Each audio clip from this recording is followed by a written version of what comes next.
پھر ان کے والد کو شہید کیا، کس کے لیے، کس کے نام پر، کس وجہ سے؟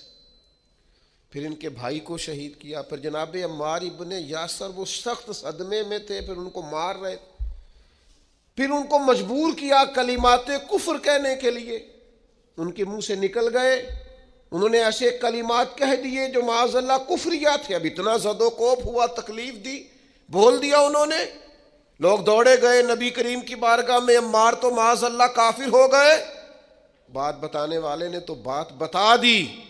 پر جو جواب آیا وہ بڑا نرالا تھا کہ حضور اس نے کفر کیا ہے۔ محبوب فرمانے لگے خاموش ہو جا، عمار سر سے لے کر پاؤں تک ایمان ہی ایمان ہے۔ فرمایا ایمان تو اس کے خون کے اندر، اس کے وجود کے اندر، اس کے لہو کے اندر، جسم کے اندر سرایت کر گیا ہے ایمان۔